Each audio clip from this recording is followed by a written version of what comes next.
Prosesnya itu bayi itu ngapain aja? Ya, salah satunya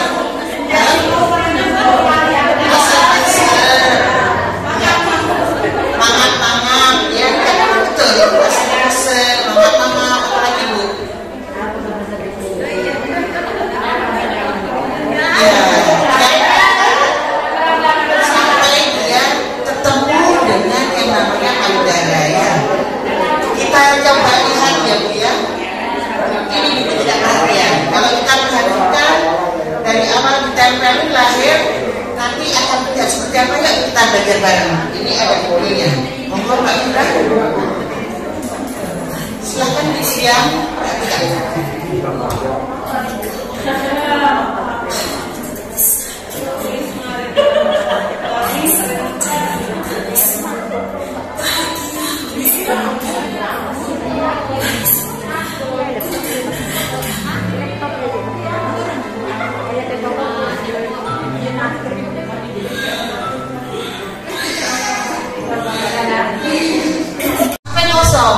Kalau sudah begini habis ke bawah samping itu pasti akan banyak ya Bu ya bicara.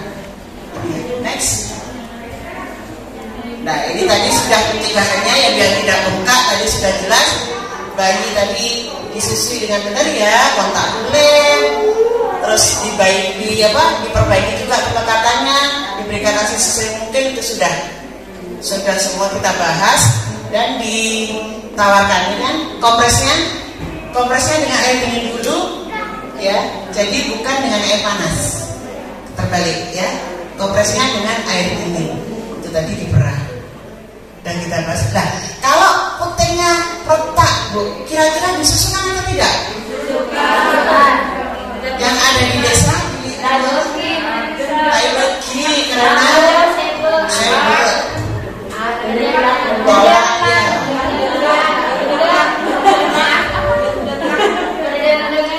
ya sebenarnya ketempel.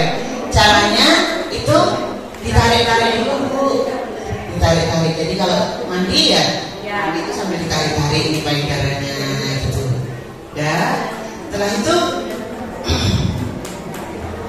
bayi memang harus langsung tadi ya, dia sudah tahu kan penting susunya ibu dan ditempelin, harus nempel tadi betul. Jangan keburu nanti buka sok-sok ada sok-sokan gimana beri ibu tokonya. Ketika kalimat itu sudah keluar, ibu akhirnya langsung kelihatan iya ya, berarti bayiku kekurangan karena ASI retak, tidak akan bisa mengeluarkan ASI banyak. Ada pikiran itu enggak? Iya. Dan itu pikiran yang langsung menghambat produksi ASI. Oh, itu sudah produksinya di otak itu langsung menekan. Ketika ibu kalimat jelek yang disampaikan ke ibu, masa dia soal radio keluar aksesnya, kalimat itu pun sudah menghambat produksi ASI ya. Jadi bagaimana ibu? Ya aku teriak Bu ya, Bu pintar ya apa sudah, ayo silakan, pasti bisa enggak lah, adiknya pintar juga. Dapat oke pintar ya gitu. Nah itu kan jangan menggunakan botol dulu Bu. Kenapa kok nggak boleh? Karena botol itu kan panjang, besar, panjang ininya sehingga botol itu ketika disusukan tidak usah usaha bayi kan. Padahal saya bilang tadi proses kehidupan awal kita harus berjuang. Bayi itu harus berjuang untuk mencari makannya. Aslinya harus berjuang pakai tenaga. Bayi mau bukti ya loh bawa sini sobat. Kalau nggak batal, ini tadi sudah keluar ininya, aslinya kan satu. Kedua, ininya kan panjang, nggak sama pendek. Artinya bayinya rewel. Kalau belum keluar juga, umpamanya belum keluar juga, bagaimana? Asinya belum keluar banyak.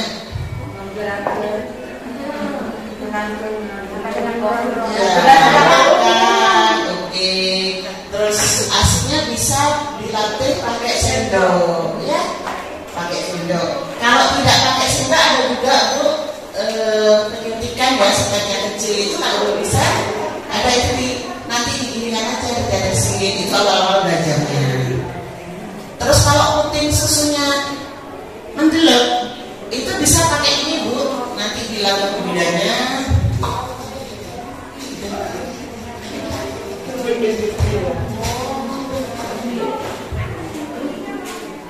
Bukan suntik susunya. Ini akan saya balik, ini saya potong Bu, ini dipotong, ini dimasukkan, ini ditarik. Ini biasa saya ditarik. Akhirnya panjang. Kalau ada di puskesmas kadang ada yang saya ajarin itu, kalau kebetulan putingnya itu mungkin kalau bisa di Mbak ada bisa Mbak Mega minta tolong dipotongkan pakai pisau ini, ada pisau kayak di sini. Itu dipakai sama pisau. Ini dipotong dengan pisau. Caranya itu ditarik-tarik dulu Bu, ditarik-tarik. Jadi kalau mandi ya, mandi itu sambil ditarik-tarik ini payudaranya gitu. Dan setelah itu bayi memang harus langsung tadi ya, dia sudah tahu kan puting susunya ibu dan ditempelin, harus nempel betul. Jangan keburu nanti buka sok-sok ada sok-sokan gimana beri ibu tokonya. Ketika kalimat itu sudah keluar, ibu akhirnya langsung kelihatan, iya ya, berarti bayiku kekurangan karena asi kita tidak akan bisa mengeluarkan asi banyak. Ada pikiran itu enggak? Iya. Dan itu pikiran yang langsung menghambat produksi asi. Itu sudah produksinya di otak itu langsung menekan. Ketika ibu kalimat jelek yang disampaikan ke ibu, masa dia sosok olahraga tak keluar aksesnya, kalimat itu pun sudah menghambat produksi asi, ya. Jadi bagaimana ibu? Ya aku teriak Bu, ya, Bu pintar ya apa sudah, ayo semangat, pasti bisa, enggak lah, adiknya pintar juga, itu dapat, oke, pintar ya, gitu. Nah itu kan jangan menggunakan botol dulu Bu. Kenapa kok nggak boleh? Karena botol itu kan panjang, besar, panjang ininya sehingga botol itu ketika disusukan tidak usah usaha bayi kan, diginikan aja langsung jalan. Padahal saya bilang tadi proses kehidupan awal kita harus berjuang, bayi itu harus berjuang untuk mencari makannya, aslinya harus berjuang, pakai tenaga. Bayi mau bukti ya loh, bro, sini semua. Kalau nggak batal, ini tadi sudah keluar ininya, aslinya kan satu. Kedua, ininya kan panjang, nggak sama kan? Itu, sedangkan miliknya ibu pendek. Akhirnya bayinya rewel. Kalau belum keluar juga, umpamanya belum keluar juga, bagaimana? Asinya belum keluar banyak.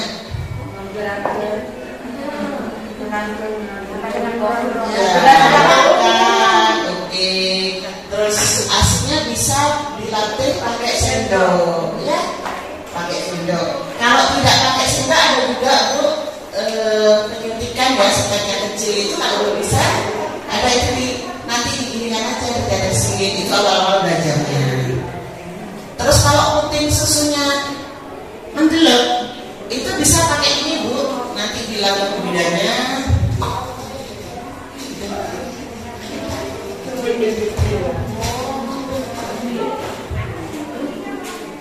Bukan suntik susunya. Ini akan saya balik, ini saya potong Bu, ini dipotong, ini dimasukkan, ini ditarik. Ini biasa saya ditarik. Akhirnya panjang. Kalau ada di puskesmas kadang ada yang saya ajarin itu, kalau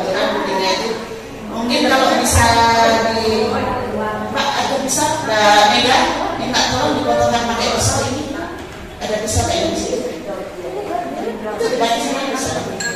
Ini di potong kayu besar. Dulu, terus kalau ada yang sakit, dari yang tidak sakit dulu Bu. Karena biasanya awal menyusu bayi apa? Kuat-kuatnya ya. Karena si lapar-lapar yang ngamuk dia. Kalau yang sakit dulu, kasihan ibunya kesakitan. Kalau dari yang tidak sakit, baru yang sakit itu ubah posisi menyusui, biarkan bayi melepas sendiri sapanya. Kita bisa next. Kalau puting susunya luka, ibu tidak usah bingung. Ini apa obatnya? Obatnya air susunya ibu Bu. Susunya diperas, dioleskan, tapi harus bersih kuncinya. Tangannya bersih, badannya bersih, dioleskan. Terus kalau mau nyusu juga gitu, awal bisa dikeluarkan dulu air susunya, gitu. Dioleskan ke putihnya. Tuh. Ini jangan tunggu sampai payudara kalau nyusui itu tadi. Jangan gunakan botol susu, sudah kita bahas semua ya. Dan nanti ini tugas ibu bidan, kok tenggelam? Minta aja ke ibu bidan. Datang ke ibu bidan masing-masing ya bisa. Minta ini di masukin. Baru ditarik, sudah. Ini nanti akan ikut buku ditarik ini. Dilepas pelan. Jangan langsung posisi ini langsung dilepas sakit. Ini ditarik dulu. Nanti ini akan panjang sesuai ukurannya. Nanti ukuran speknya masing-masing ada.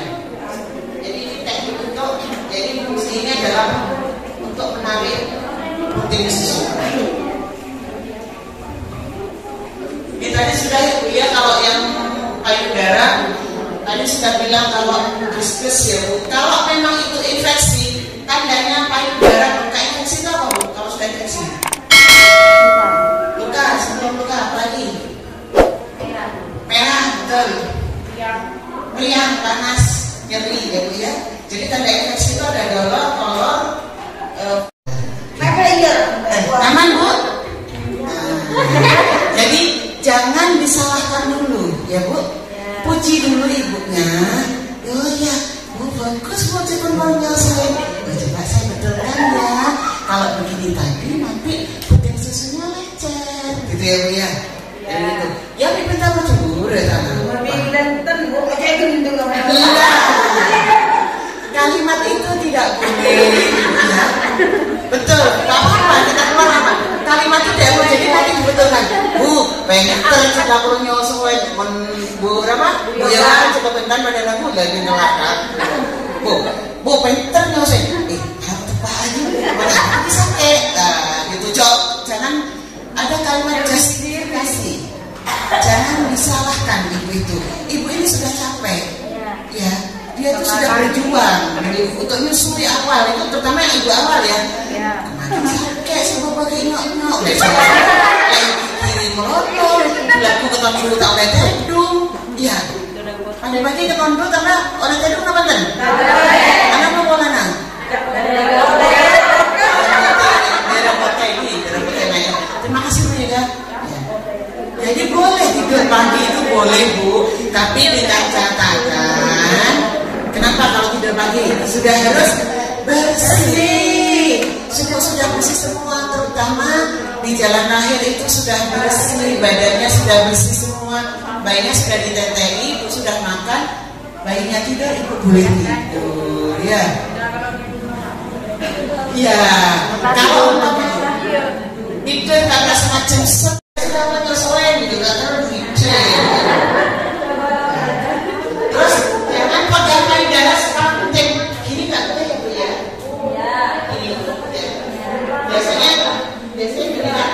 Ya, kalau sama kayak gini kan aja itu. Karena bayi itu sudah refleks. Kita manusia itu sudah refleks. Bayi barulah juga sudah tahu. Kalau ini aku nempel terus, aku bakalan kayak nafas itu ini. Jadi itu bantu ini aja, yang payudara yang besar.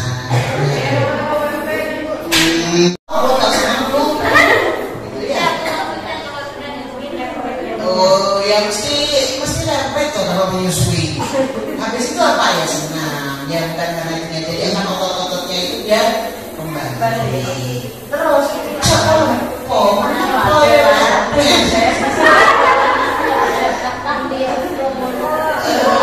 kayaknya sudah ya. Apalagi? Itu sudah kita terangkan semua ya Bu ya. Tadi yang saya bilang ASI tidak cukup ada dua ya. Ibu merasa tidak cukup dan tidak cukup. Kalau tidak cukup beneran, ditandai dengan apa Bu? Bayi masih lapar. Itu kira-kira tidak cukup apa merasa tidak cukup? Kalau ASINya tidak cukup, itu kan harus diukur Bu. Ukurnya ketika ibu timbang, bayinya tidak naik, berarti ASINnya tidak cukup. Meskipun sedikit, tapi kalau naiknya berat badannya, ibu semua kan bisa di KMS kan? KMS-nya sesuai dengan kita kenaikan, berarti sudah cukup.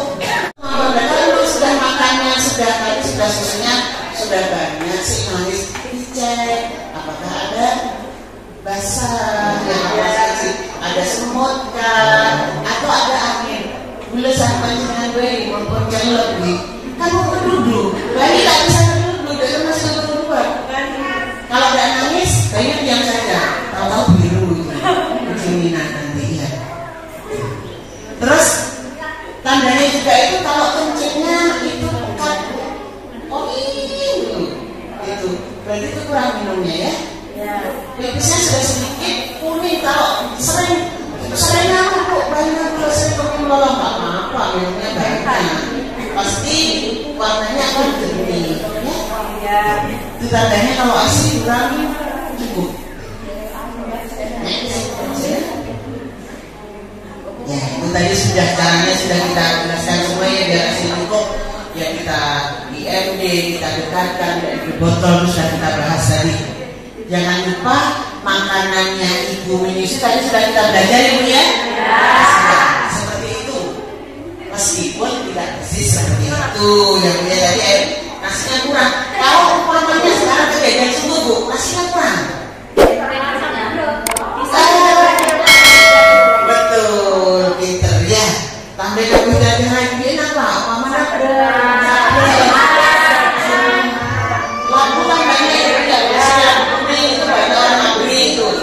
sama aja, mekut sih yang mana dia.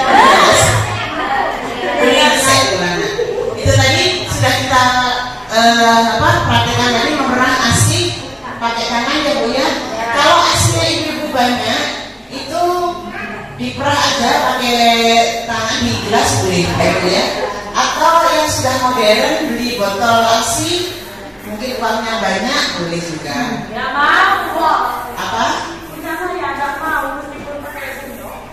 Terus maunya pakai apa? Ya alhamdulillah better dari bayinya itu ya. Itu bayinya better. Jadi kalau bayinya bisa ditaruh di mes. Ya ini metodenya kan sudah saya jelaskan juga Bu. Bisa pakai apa gelas juga bisa Bu. Pakai iya. Kalau pakai sendok senang itu ya Bu ya. Sama. Kalau itu yang pakai spek pun juga begitu Bu. Itu hanya di apa tetes saja. Biasanya itu ada bayi-bayi BBR Bu. Kalau ibu punya bayi kecil malas, itu mungkin harus dipaksa. Ya, di rumah nggak bisa pakai sendok Bu. Tidur dong bayinya, jokoin, dibuka ya. Hidungnya dibuka, tapi jangan luar, jauh angin celup di dalam, tetap hangat kan ruangan. Dibuka semua, diudak-udak gini, diudak terus dikasih. Karena kalau dia tidak diberikan ASI, dia akan kedinginan, semakin memperkecil angka kematian bayinya. Itu bisa juga yang sebelah sana itu adalah dipancing ya Bu ya, kayak dipancing. ASINya dia belum mau musuh ibunya, dipancing dulu dari susu ASI itu dari atas, ini ditempelin, terus dia ngenyot ASINya ibu, tapi sebenarnya itu adalah ASI tapi palsu. Ini ASI ya, pelan itu. Ya. Next. Kalau nyimpen ASI gimana Bu? Ini ada yang guru kan semua, ada yang guru ya. Kalau ngajar terus bayinya di rumah, kira-kira bayinya dikasih minum bagaimana? ASI ditaruh dalam loka selain di kabel, oke, dibawa, alhamdulillah itu. Kalau tidak bisa dibawa, memberikannya gimana? Oh, ini dikirimin kepala sekolah. Kalau tidak dibawa, tadi bilang di dalam kelas, di kulkas sudah bu, di rumah. Iya, jadi ibu, ASI ini ketika diperas masih bertahan 6 jam. Di ruangan terbuka seperti ini 6 jam masih bertahan. Ya, jadi caranya ibu perah di dalam ini, dalam gelas. Bisa aja gelasnya itu kalau bisa seukuran bayi minum. Kalau minumnya bayi itu 300, perah 300. Masih ada lagi, perah lagi 300. Perah lagi 300, ditutup semua ini. Nanti begitu mau bayinya itu nangis ya, nggak usah ditaruh kulkas bu. Ibu ngajar berapa jam? Kan cuma nggak sampai 5 jam kan? Ya itu sudah. Oh iya, kalau guru SMK caranya memang harus stok ASI banyak ya tadi malam. Terus jam dia di kantor juga harus perah. Karena kalau tidak diperah biasanya apa? Bocor, ya keluar ya. Itu terus kalau mau memberikan gimana? Sudah diperas nih, gimana kalau memberikan? Angetin, cara ngangetin gimana?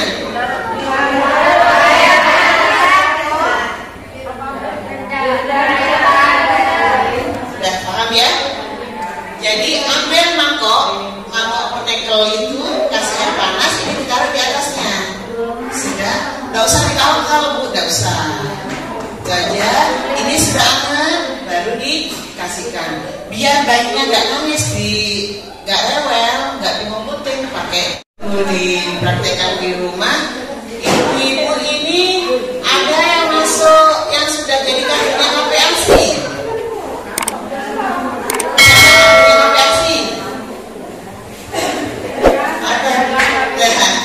HPASI-nya nggak jalan, terjatuh jalan HPASI-nya. Alhamdulillah. Mohon ibu-ibu di HPASI-nya dijalankan ya kelompok pendukung ASI. Siapa? Ada ibu kader, ada ibu-ibu yang pakai ASI juga. Ada ibu yang baru, ya kumpul-kumpul, nah ada tak ceraian itu. Baru tadi itu akan dibahas. Yuk, kok sebelum kasus yang membantukan adalah ibu-ibu di kelompok itu, ya. Baik, itu dari saya. Assalamualaikum warahmatullahi wabarakatuh.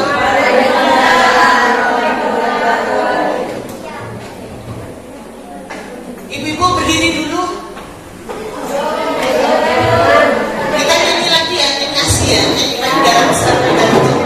1, 2, 3.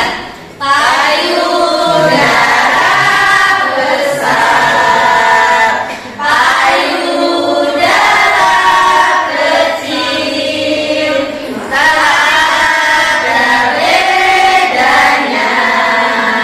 Semua ada ASI. Kenyot, kenyot, kenyot yang dalam. Kenyot, kenyot, kenyot yang dalam. Kenyot, kenyot, kenyot yang dalam. ASI pasti keluar.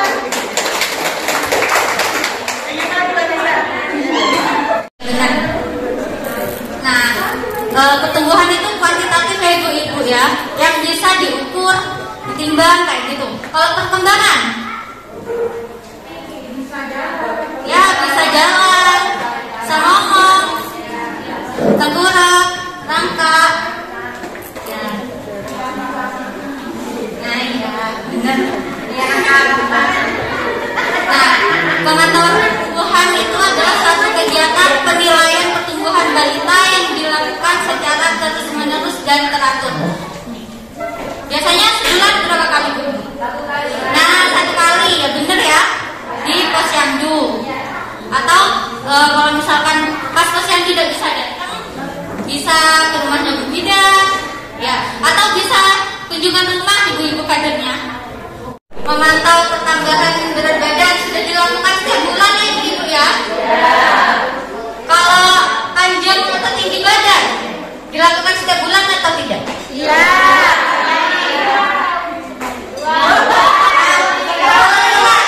Kalau Lila untuk balita setahun 2 kali. Nah, jadi kalau tahun lalu tahun 2021 pengukuran tinggi badan sama panjang badan akan dilakukan di bulan Februari sama Agustus ya. Kalau tahun ini 2022 itu harus dilakukan setiap bulan. Jadi belum dilakukan ibu-ibu ya? Agustus. Dari kemarin itu suratnya dari Februari. Jadi Februari, Maret, April sampai iya, sudah bersama ya. Jadi belum dilakukan ya ibu? Sudah. Dan sebenarnya sudah. Sama pengukuran Lila juga. Lila ya juga ya. Yang suka sakit tidur. Agustus saja, Februari sama Agustus saja ya. Nanti dilakukan setiap bulan ya. Jagung, setiap bulan. Beneran ibu? Ngapung tinggi badannya lansia dulu. Oh iya. Yang bayi. Kita bawa panjang badan. Iya, setiap bulan ya. Setiap bulan ya Kak Mega ya. Baru Agustusnya aja. Baru Agustus. Dari Maret udah dilakukan. Ya. Terus sumber gading. Sumber gading gimana Bu? Nah, sumber gading dilakukan enggak? 2 kali saja. Jadi enggak setiap bulan. Sekolahnya juga enggak setiap bulan ya? Enggak setiap bulan. Sama Lila. Ya. Jadi harus setiap bulan kalau sekarang ya ibu-ibu ya. Jadi bukan bulan tinggal saja. Sanggup? Ya. Nah, jadi pengukurannya itu harus tepat. Kenapa kok harus tepat? Kenapa? Iya, beda salah data. Soalnya laporannya kan nasional. Jadi kalau misalkan bayi A, dia ada stunting, tapi laporannya ibu-ibu stunting. Nanti gimana kalau misalkan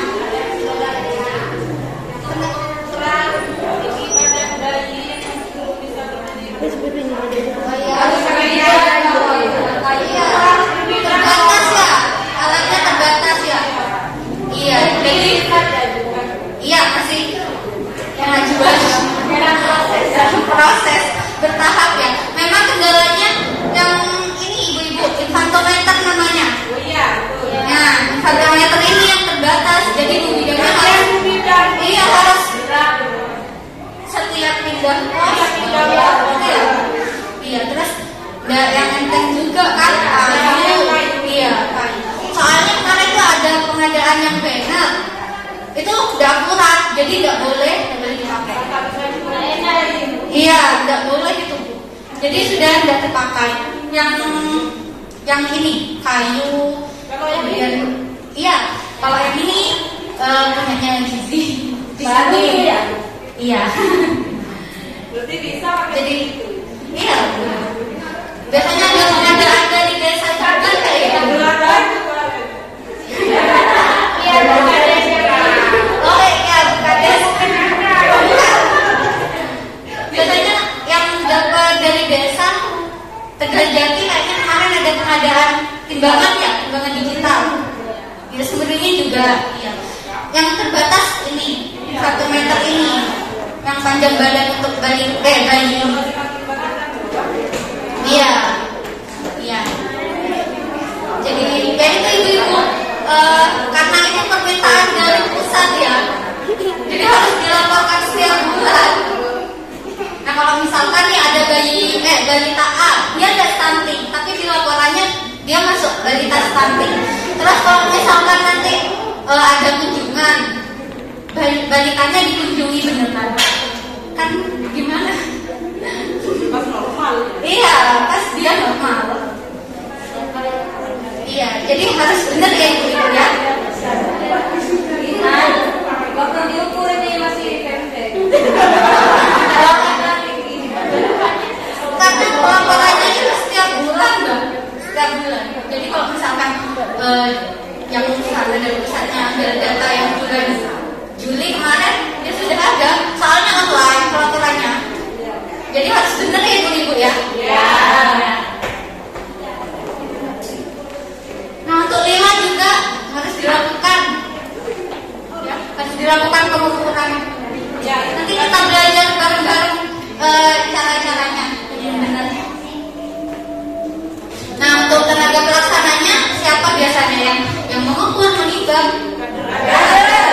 Ya, kader yang mengikuti pelatihan ya. Ya, seperti sekarang ini. Kemudian bidan juga. Nah, untuk perawatannya biasanya alat timbangnya yang dipakai apa aja? Dakin itu ya Bu Ibu ya. Kalau baby scale, yang mana baby scale? Yang ini ya. Nah ya, baby scale. Kalau ini yang digital, apa ada yang sudah digital? Ada. Ya. Terus touch scale enggak ya? Tidak dipakai ya. Timbangan digital. Beam balance nih di KIA ada. Yang kayak yang beras. Yang tinggi ininya. Iya. Biasanya digeser-geser itu. Nanti ada gambarnya. Nah, ada yang masih pakai timbangan injak yang tegas? Ada. Kalau lansia ada apa? Yang balita? Ada. Itu tidak boleh ya Bu ya? Yang tegas, yang bukan digital. Ada. Jadi belum digital ya? Nah, kenapa kok yang tegas itu tidak boleh untuk balita? Ada yang tahu nggak? Ada yang tahu ya? Ada yang tahu? Kurang akurat ya. Ada lagi? Nah, kalau yang tugas itu ketelitian itu angkanya itu berapa itu kira-kira? Ada yang tahu nggak? Setengah kilo ya? Setengah kilo. Jadi misalkan 20, ini angka 20, tengahnya ada baris lagi plus 21. Kan itu namanya ketelitiannya setengah kilo. Jadi kira-kira iya, kan tidak bisa itu ya Bu. Ada angkanya. Tapi dikira-kira kalau Oh iya, jadi sebenarnya ada iya. Nah itu kenapa yang tugas itu nggak boleh, soalnya ketelitiannya itu setengah kilo, 500 gram ya.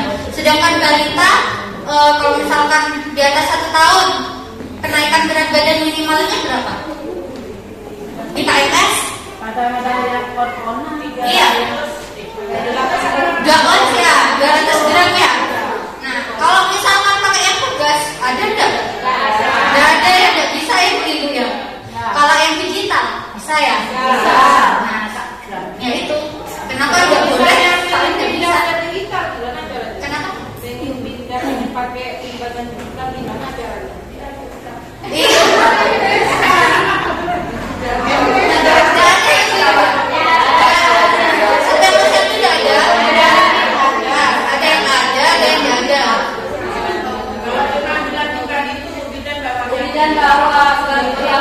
Jadi kasihan budidayanya harus bawa konsultasi yang bertahap ya.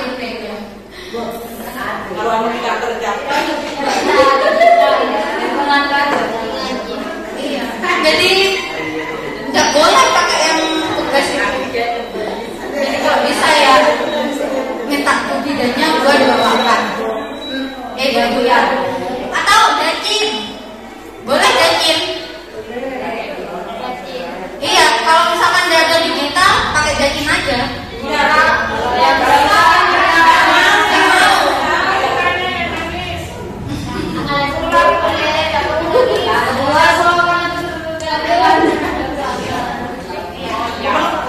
Nanti didiskusikan sama budidaya masing-masing ya. Untuk alat ukur yang dipakai biasanya apa aja itu? Alat ukur tinggi badan sama panjang badan. Iya, yang ditempel. Itu apa namanya ibu-ibu? Namanya itu mikrotois atau mikrotoa? Ini ya? Iya. Namanya mikrotoa. Kalau infantometer tadi sudah saya sebutkan. Yang mana? Yang itu. Ya, benar yang ini ya. Ya. Alat ukur lila kemarin sudah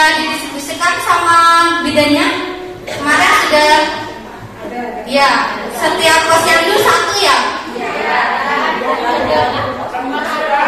Yang ini kertas ya.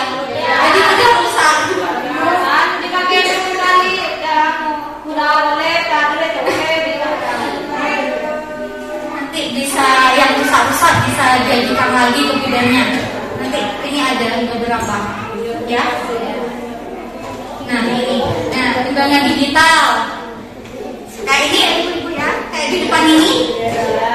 Tahu semua ya. Kalau dead scale nggak ada yang pakai ya. Kemudian baby scale ini. Main balance itu yang itu, yang ujung sana. Ya, di KIA ada. Nah, ketika menimbang, mengukur, gunakan pakaian seminimal mungkin. Biar kenapa? Biar nambah berat. Biasanya yang berat apa aja? Pampers itu yang ya berat banget. bisa 3 ton. Iya, bisa setengah kilo. Iya, selimut. Kalau selimut kan dari kebijakan. Terus kalau mengukur tinggi badannya, biasanya kalau cewek pakai bandoy, pakai topi kayak gitu ya. Terus gimana caranya biar pampersnya itu nggak ngaruh gitu? Dibuka. Dibuka ya. Kan susah kalau itu juga. Iya. Iya, jadi dibilang ini kalau mau posyandu pampersnya harus yang baru, jadi diganti dulu. Jadi gitu ya.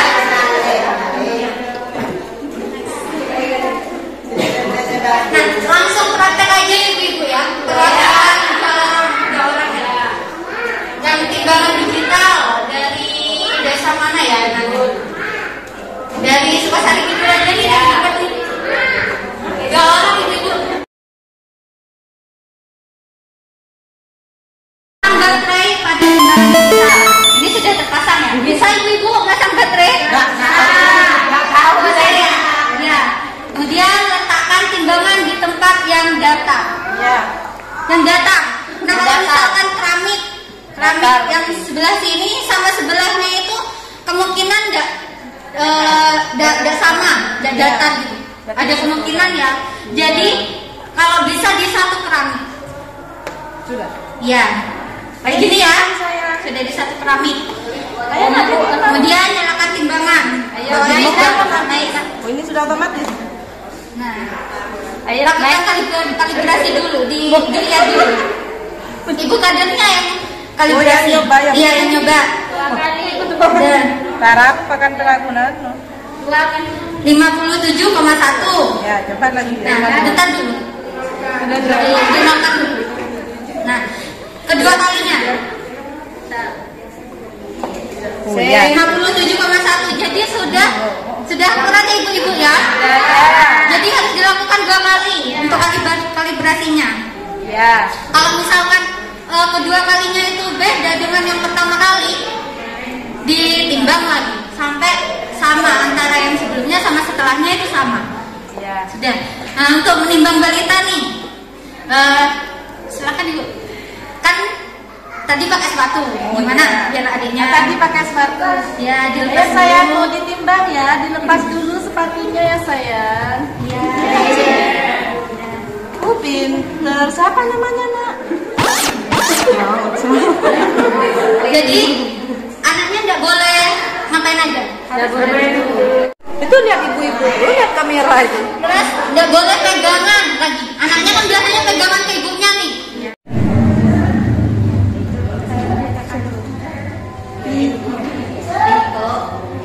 Untuk yang pertama kali ibunya datang gimana ibu? Ya. Terus ini Jadi dilepas. ya, dilepas sepatunya, pampersnya ditanyakan sudah belum tadi? Ya, kemudian diukur. Jadi anu dulu bu, persiapannya dulu. Bersihkan.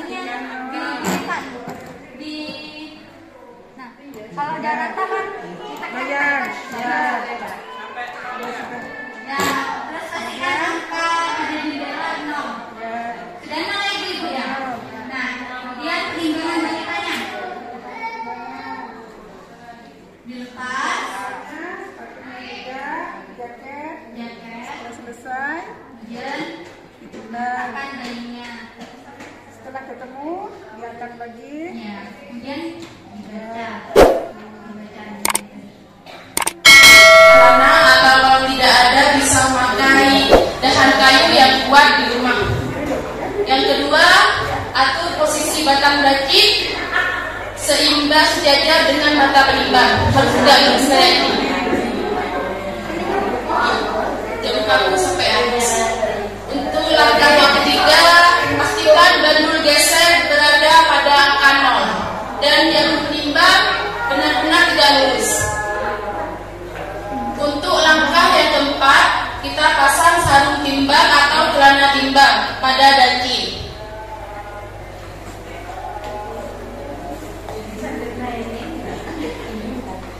Untuk langkah yang kelima, kita seimbangkan dacin jarum paku sampai tidak lurus ya. Kalau belum seimbang, kita bisa gantungkan kantung plastik yang berisikan pasir atau beras. Bisa juga ditambah pakai tali pengaman. Karena apa? Kalau dacin tidak seimbang, takut mengenai kepala bayi atau si ibu bayi atau balita. Untuk langkah yang keenam, masukkan bayi atau balita ke sarung timbang.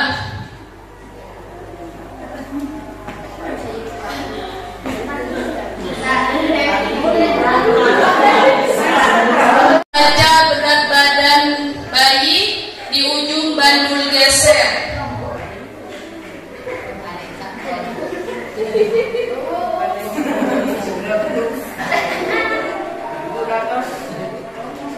Langkah yang ke-8, mencatat berat badan bayi dengan kilogram dan on. Untuk langkah yang 9, kembalikan bandul geser pada angka 0 dan keluarkan bayi atau balita dari sarung timbang. Demikian 9 langkah cara penimbangan bayi dan balita dengan benar. Terima kasih. Kemudian ditarik ke atas sampai di bawah itu angka 0. Dilihat ya Mbak, angka 0. Terus sampai terus Mbak. Pegang tengahnya. Terus. Apa sudah 0 Mbak? Belum. Dan 0 belum? Nah, jadi lihatnya harus sejajar ya. Jadi harus benar-benar dilihat dari bawah. Iya. Harus benar-benar dilihat dari bawah, harus sejajar dengan mata kita. Lagi. Bisa Mbak? Sudah cukup. Sudah. Iya. Gimana hadap ke depan? Nanti Langsung. harus lurus di atasnya Mbak. Jadi kurang ke kanan. Jadi harus lurus, harus di bawahnya mikrotoanya langsung persis. Munduran. Kakinya ada di mana? Nah, yang harus menempel ke tembok itu kepala belakang. Dipastikan sudah menempel Bu, kepala belakangnya. Kemudian bahunya Adek Nempel. sudah nempel. Kemudian pantat sama tumit Sudah. nempel ya. Tumitnya benar-benar harus ditempelkan. Nah, untuk anak-anak yang obesitas udah harus 4 titik itu ya. Iya. Soalnya susah. Iya. Nah, harus 2 orang ya ibu-ibu ya. Yang mengukur harus 2 orang. Jadi yang satu lihat misalnya itu, yang satu memastikan anaknya itu dalam keadaan tegak lurus. Ayo enggak, dipraktekkan enggak? Anaknya? Jadi anak sama mikrotoanya itu harus lurus ya ibu-ibu ya. Kalau misalkan nggak lurus, jangan mikrotoanya yang digeser, tapi anaknya yang digeser. Nah, melihatnya itu dari depan, harus dari depan, dan harus sejajar dengan matanya ibu. Jadi harus gini, jongkok, harus sejajar. Ya. Pintunya ada boleh di yang trotoarnya ada boleh ke depan ya. Iya, harus nempel tembok.